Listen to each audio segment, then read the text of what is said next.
Hello বন্ধুরা, তোমরা সবাই কেমন আছো? আশা করি তোমরা সবাই খুব ভালো আছো। আমিও খুব ভালোই আছি। দেখো, আজ চলে এসেছি একটা নতুন রেসিপি নিয়ে। এই যে খিচুড়ি। খিচুড়িটা আমি অনেক দিন থেকেই করে রেখেছি, ভিডিওটা কিন্তু ছাড়া হয়নি। আজ তোমাদের সাথে শেয়ার করলাম, আর সময় হয়নি বলে।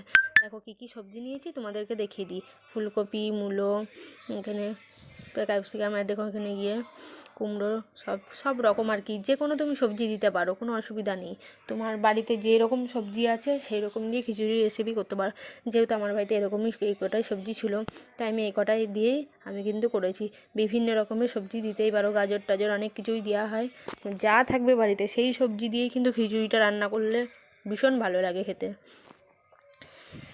দেখো, আমি কিন্তু সব কিছু দিয়ে কিন্তু ভালো করে বানিয়ে নিয়ে এবার কিন্তু আমি কিন্তু চাল ধুয়ে আর ডাল ধুয়ে আমি একসাথেই মিশিয়ে রেখে দিয়েছি। এখানে চাল ডাল ধুয়ে আমি রেখে দিয়েছি। রেখে দিয়ে কিন্তু এবার আমি এইটা বসিয়ে দিলাম, আর মুগের ডালটা ভেজে আমি কিন্তু হাঁড়ির মধ্যে দিয়ে দেবো। ভেজে দেওয়ার পরে অনেকক্ষণ থেকে ফুজিয়ে আমার অল্প কিছুটা যখনই ভাতটা হয়ে যাবে, ডালটা সিদ্ধ হয়ে যাবে, সেই টাইম মতন কিন্তু আমি সব সবজিগুলো দিয়ে আবারও ফুটিয়ে নেবো। সব সবজিগুলো দিয়ে অনেকক্ষণ যখন ফোটা হয়ে যাবে, তখন কিন্তু আমি সোমবারের জন্য রেডি করে নেবো। এখানে দেবো 5 ফোড়ন, শুকনো লঙ্কা, তেজপাতা আর আদা। একটু আদাটা ঘষে দিয়ে তারপরে আমি কিন্তু খিচুড়ির মধ্যে ঢেলে দিয়েছিলাম।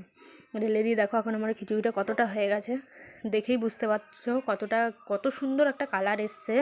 মানে আমার ফোনটা এতটাই বাজে যে আমি তোমাদেরকে পুরোপুরি কালারটা সেরকম দেখাতেই পারলাম না। আর এক হাতেই ভিডিও, এক হাতেই রান্না করছি, তাই পুরোপুরি দেখো আমার খিচুড়িটা কিন্তু ঠান্ডা করতে দিয়েছি একটু। কমপ্লিট আমার খিচুড়ি করা। এইভাবে তোমরা খিচুড়ি বানিয়ে দেখো। আর যদি বুঝতে অসুবিধা হয় আমাকে পুরোপুরি কমেন্ট করে আমাকে জানিও, আমি তোমাদেরকে লিখে শেয়ার করে দেবো। দেখো, দারুণ হয়েছে, খেতেও দুর্দান্ত হয়েছে। হ্যাঁ, আমার বর অনেক দিন থেকে বলছিল খিচুড়ি করো খিচুড়ি করো, তাই করে তোমাদের সাথে শেয়ার করলাম। চলো টাটা, বাই।